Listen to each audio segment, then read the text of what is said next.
Hello, friends. There's no better way to start the day than flying low and at full military power to make an express delivery of Ukrainian hospitality to the invaders.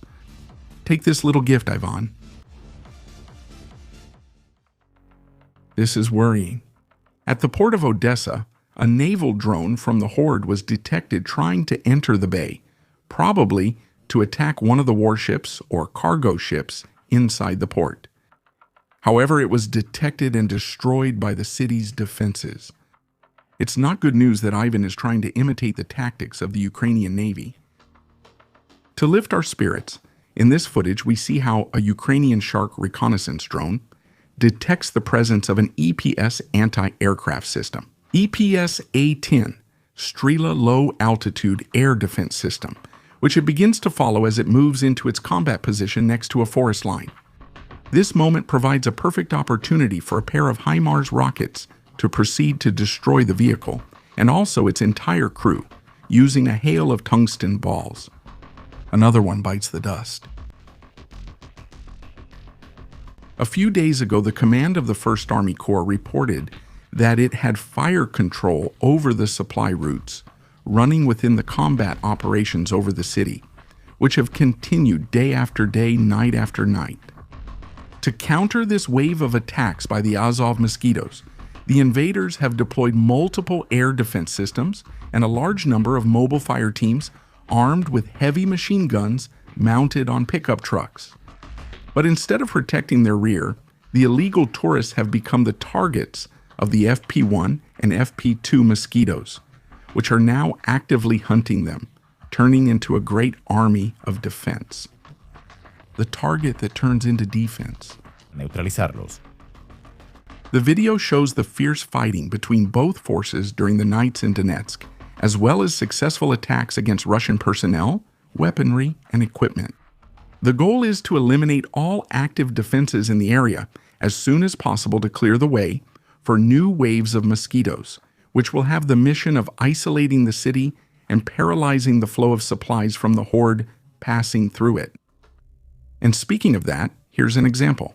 Because on April 22, the FP2 Mosquito operators from the SOV Brigade launched a precision strike to destroy a command post and a base of the Mobile Operations Directorate of the Russian Federal Security Service inside the city of Donetsk. To accomplish the mission, 8 FP2 drones, each carrying a 60-kilogram high-explosive warhead, carried out 2 raids at 8 a.m. local time. According to Ukrainian military intelligence and the commander of the Unmanned Systems Forces, Robert, the attack eliminated 12 FSB officers and wounded another 15. The unit that was attacked was responsible for sabotage operations, arson at key facilities, recruiting agents, and dirty war operations inside Ukraine, as well as in the occupied territories. This attack eliminated a key node of the invaders' asymmetric warfare apparatus in central Donetsk, declared Brovdi. But now the FSB Special Forces will no longer coordinate attacks, arrests, or operations from this position.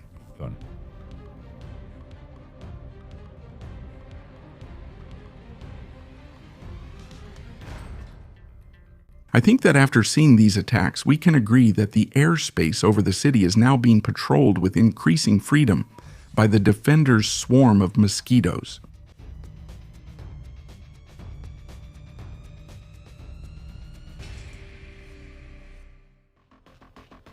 The mosquitoes of the 3rd Spartan Operational Brigade come across a gathering of invaders who are unloading supplies from a transport vehicle.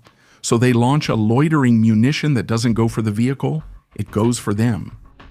Another Bukanka is carrying out another logistics run, and it also receives the attention that every illegal tourist deserves.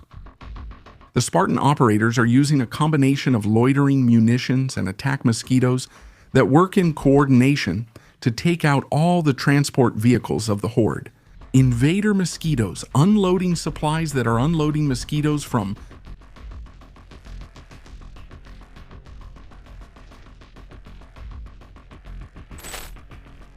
Speaking of hospitality, a reconnaissance mosquito identified the position of a team of drone operators from the Horde who had set up in the basement of a house a few kilometers from the front line.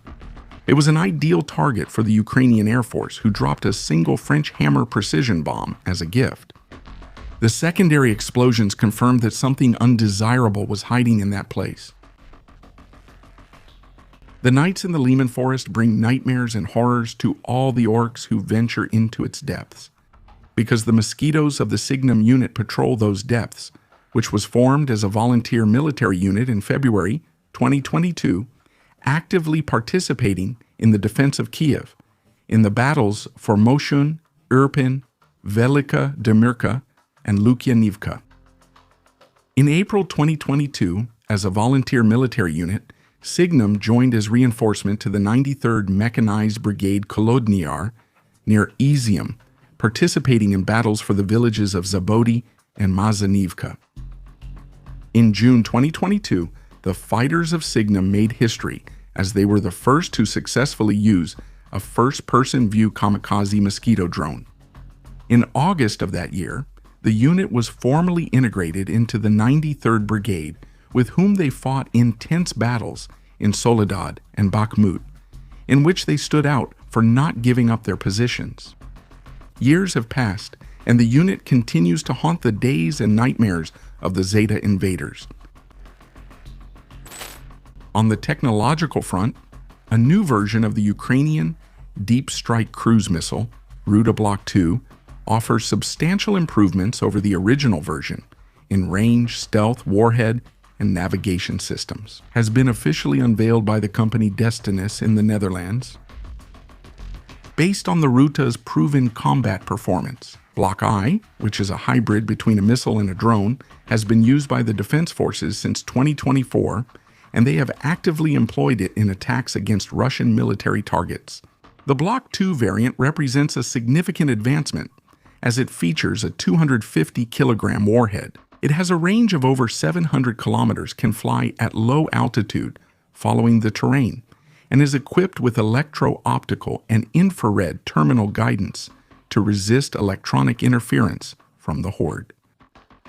These improvements allow for more effective penetration of layered air defenses and navigation to its target, even without satellite positioning signals. In addition, the stealthier structure of the Block II, its folding wings, its inline propulsion system, and its multi-satellite, multi-mode guidance system, powered by artificial intelligence, will further strengthen Ukraine's long-range strike capabilities. Destinus recently signed an agreement with the German giant Rheinmetall to establish the joint venture Rheinmetall. Destinus Strike Systems, to mass-produce advanced missile systems starting from the second half of 2026, some of which will be sent to Ukraine, which I suppose will send them by express delivery to the ports of the invading Horde. Well, that's all I had for you today. I hope you're doing very well and that you have an excellent day.